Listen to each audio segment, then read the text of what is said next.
भैया मेरा फोन पे से किसी गलत खाते में पैसा चला गया है। इस तरीके के कमेंट भाई बहुत सारे मैंने सुने हैं और अक्सर लोगों के साथ ऐसा होता है कि किसी का फोन पे, गूगल पे, पेटीएम ऐसे यूपीआई प्लेटफॉर्म जब आप यूज करते हो और गलती से किसी दूसरे के अकाउंट में पैसा चले जाता है तो कहते हो कि भैया मेरा गलत खाते में पैसा चला गया, मेरा रिफंड ला दो। दुनिया भर की कंप्लेन में आप फंस जाते हो। पहले यूपीआई वाले को फोन करते हो कि सर मेरा गलत खाते में पैसा चला गया, उसे रिकवर कैसे करें। तो आप सबसे पहले क्या करते हो, यूपीआई वाले को फोन करते हो जो आप यूपीआई ऐप यूज कर रहे हो। तो भाई अगर मेरा मानो तो मैं यही सजेशन दूंगा कि अगर आप अपने फोन में यूपीआई ऐप कोई सा भी यूज कर रहे हो, चाहे फोन पे हो, गूगल पे हो या पेटीएम हो, आप उसे डिलीट कर दो। क्योंकि अब जो कि है मैं यूपीआई ऐप जो भी यूज करता हूँ, वैसे तो मैं फोन पे यूज करता हूँ, तो मैं अपने फोन पे में जितने भी मेरे अकाउंट लिंक है मैं उन सबको हटाने वाला हूँ। फोन पे से अपने अकाउंट को ही अनलिंक कर दूंगा। क्योंकि असली फ्रॉड का कारण हमारे साथ यही होता है। आपके साथ यूपीआई वाला फ्रॉड कर रहा है, आपकी डेटा चुरा रहा है, आपको पता तक नहीं है।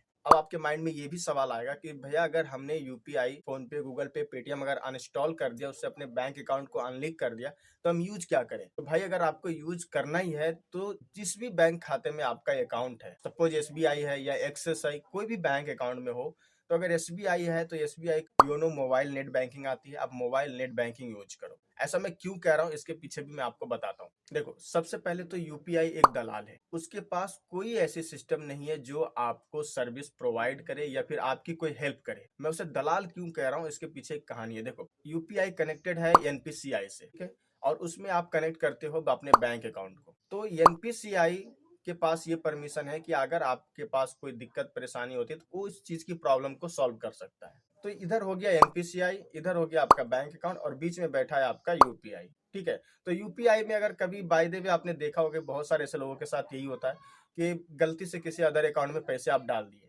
अब पैसे डाल दिए तो उसके बाद फिर क्या करोगे, यूपीआई वाले को फोन करोगे। फोन पे अगर चलाते हो तो फोन पे वाले कस्टमर केयर को फोन करोगे कि सर मेरा पैसा किसी गलत खाते में चला गया है, आप कोई सहायता कीजिए, हमारा पैसा हमें रिटर्न वापस ला दीजिए। तो उधर से रिटर्न आपको जवाब क्या आता है कि सर आप एक काम कीजिए ना, इसमें हमारा कोई लेना देना नहीं है, आप अपने बैंक वाले को संपर्क कीजिए, नहीं तो एनपीसीआई में आप कंप्लेन कीजिए। यही दो ऑप्शन हमारे पास यूपीआई वाला छोड़ता है।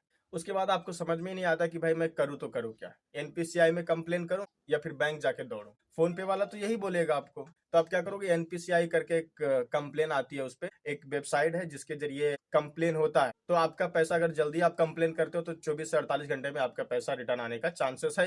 वहीं अगर आप मोबाइल नेट बैंकिंग यूज कर रहे हो तो ना आपको एनपीसीआई वाले से कोई कांटेक्ट करना है ना यूपीआई वाले से, बस आपको अपने बैंक वाले से संपर्क करना है कि हमारा पैसा किसी गलत खाते में चला गया है, आप रिटर्न लाने का क्या प्रोसेस है वो आपको बताएगा। तो जो बीच में बैठा यूपीआई वो एक दलाल का काम करता है।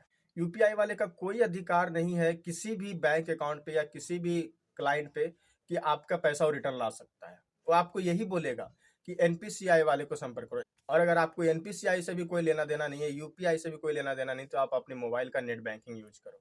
ये पूरी तरह से सेफ एंड सिक्योर है। लेकिन यूपीआई यूज करना बहुत डेंजर है। अब बात बता देते हैं आपको कि यूपीआई भाई डेंजर क्यों है। यूपीआई क्या कहता है आपको, आप हमसे जुड़ो, अपने बैंक अकाउंट जुड़ाओ, हम आपको ट्रांजेक्शन जो है अच्छा खासा देंगे और पूरा इजी ट्रांजेक्शन। मतलब एक पिन डालो, नहीं तो फिंगर लगा और आपका ट्रांजेक्शन हो गया। लेकिन भाई कभी ये सोचियो कि यूपीआई आपको इतना फ्री सर्विस, इतनी अच्छी सर्विस क्यों दे रहा है। उसको भी तो कुछ चाहिए होगा। आप कोई काम करते हो तो अपने काम के पैसे लेते हो।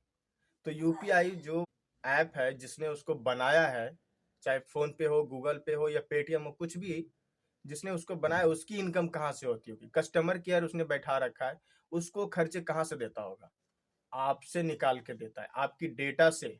यूपीआई आपकी डेटा रखा है और वो डेटा अगर चाहे तो बेच सकता है और उसी डेटा से उसकी इनकम है। कोई चीज अगर फ्री में मिल रही है इसका मतलब ये नहीं है कि वो आपसे कुछ ले नहीं रहा है। आपसे तो ऐसी ऐसी चीजें ले रहा है कि आपको पता तक नहीं है। फ्री में तो भीख भी नहीं मिलता है और यूपीआई इतनी अच्छी सर्विसेज दे रहा है, मतलब कुछ तो भाई उसको भी प्रॉफिट है, तभी तो आपको इतनी अच्छी सर्विसेज दे रहा है। तो देखिए मेरा इस वीडियो में कहने का और आपको बता अलर्ट करने का मतलब यही था कि जितने भी हमारे भाई लोग इस वीडियो को देख रहे हो, भाई यूपीआई को छोड़ दो यूज करना, क्योंकि कल की डेट में आपके साथ प्रॉब्लम हो जाएगी। और अगर आपने गलत अकाउंट में पैसे डाल दिए हैं तो यूपीआई वाले आपका कोई सपोर्ट या कोई सहायता आपको नहीं मिल पाएगी। सो आई होप कि आपको ये वीडियो इन्फॉर्मेटिव लगी हो और ऐसी काम की वीडियो देखने के लिए लाइक और सब्सक्राइब कर दीजिएगा। और अगर आपके माइंड में कोई सवाल हो तो कमेंट बॉक्स में कमेंट करके जरूर बताइएगा।